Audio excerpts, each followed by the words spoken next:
सभी प्लेटफॉर्म को इस बात पर विश्वास रखना पड़ेगा स्टूडेंट एक्टिविज्म समस्या के समाधान का माध्यम।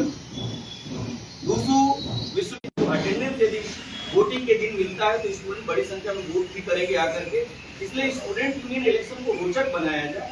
इसमें किसी भी प्रकार से कोई भी व्यवधान, मुझे लगता है कि दिल्ली विश्वविद्यालय के छात्र के साथ साथ देश के छात्रों के सामने एक सकारात्मक, किसी भी व्यक्ति को, किसी भी संस्था को एक पक्षी होने की आवश्यकता नहीं है। समग्रता से विचार करना पड़ेगा, सर्वसमावेशी विचार के आधार पर आगे बढ़ना पड़ेगा और जो जिनविन समस्या है उसके ऊपर चर्चा होना चाहिए, उसके ऊपर ठीक से पूरे देश भर के अंदर में एक मत होना चाहिए और उसके आधार पर जो रिफॉर्म होगा हम रिफॉर्म के लिए स्वागत करते हैं। लेकिन रिफॉर्म के नाम पे इस प्रकार के स्टूडेंट एक्टिविज्म का कहीं न कहीं हत्या करने का प्रयास होगा, तो मुझे लगता है कि शायद स्टूडेंट कम्युनिटी के सामने एक बेहतर संदेश मिलेगा।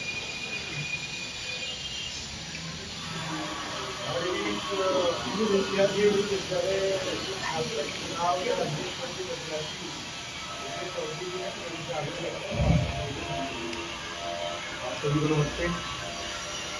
दिल्ली विश्वविद्यालय छात्र चुनाव बहुत अच्छे और शांतिपूर्ण तरीके से संख्या में वोटिंग करने आए, क्योंकि जो छात्र दिल्ली विश्वविद्यालय में वोटिंग करने आएगा वही छात्र आगामी समय में हमारे असेंबली इलेक्शंस में और अन्य इलेक्शंस में वोटिंग करने आएगा।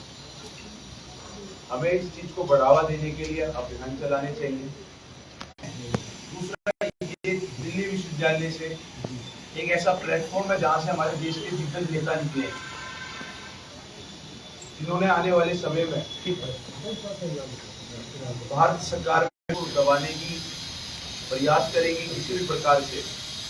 इसलिए न्यायालय के हम सभी फैसलों का सम्मान करते हैं, पर ये जो भारी ताकतें हैं दिल्ली विश्वविद्यालय छात्र सरनाई को दबाने का प्रयास करेगी, इसका ये तय है, निश्चित है, हम मुंह तोड़ जवाब देंगे। हर प्लेटफॉर्म पे इनको मुंह तोड़ जवाब देंगे। दिल्ली विश्वविद्यालय या किसी भी विश्वविद्यालय के अंदर जहाँ भी छात्र हितों के लिए या छात्र चुनावों पे किसी भी प्रकार फॉलो ना करने की वजह से ये समस्या हमें देखने को मिल रही है। विंडो कमेटी रिकमेंडेशन जो है उनकी प्रैक्टिकलिटी के बारे में बात करने के लिए मैं एक बार अपने राष्ट्रीय मंत्री चौधरी सवाल से आग्रह करता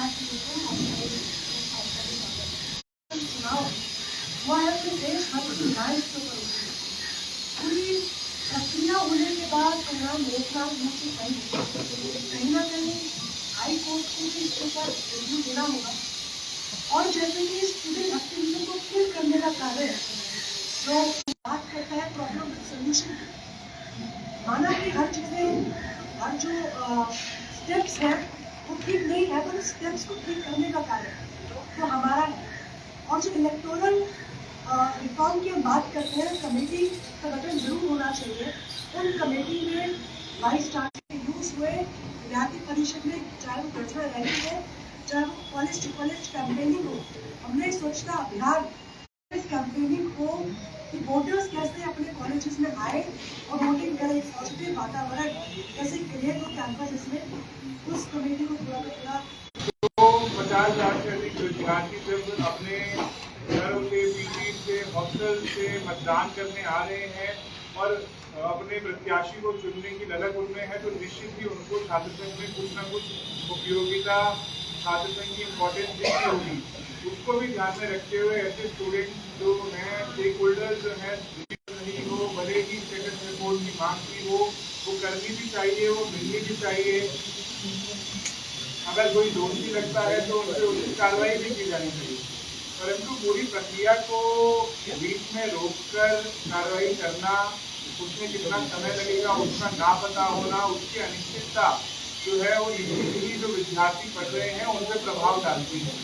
एक विद्यार्थी जो ऑफ कैंपस कॉलेज में पढ़ता है, जो कभी नॉर्थ कैंपस नहीं गया, जब वो नॉर्थ कैंपस अपनी समस्या को लेकर जाता है तो दिल्ली विश्वविद्यालय छात्र संघ के कार्यालय पर ही जाकर अपनी समस्या को रखता है। तो ऐसे सभी विद्यार्थियों की समस्याओं को जानना ये बहुत महत्वपूर्ण है। उसके बारे में भी सोचकर कोई निर्णय देना या उस प्रक्रिया में आगे बढ़ना बहुत इम्पोर्टेंट है।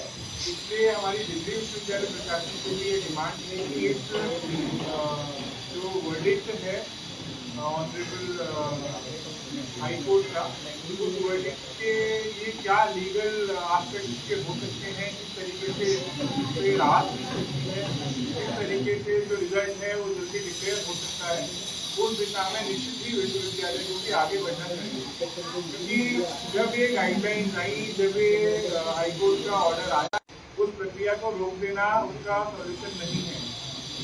इस देश में फ्री और फेयर इलेक्शन कराने के लिए, चाहे वो असेंबली का इलेक्शन हो, चाहे वो पार्लियामेंट्री इलेक्शन हो, चाहे वो एक काउंसिल का इलेक्शन हो, किसी म्यूनिसिपैलिटी का इलेक्शन हो, वहाँ पे भी एड़ी कच्चा जोर जो संस्थाएं हैं वो लगाती हैं। लॉ ना मैं डिनाई कर सकता हूँ, ना बीजेपी डिनाई कर सकती है, ना आप लोग डिनाई कर सकते हैं, ना विद्यार्थी डिनाई कर सकते हैं।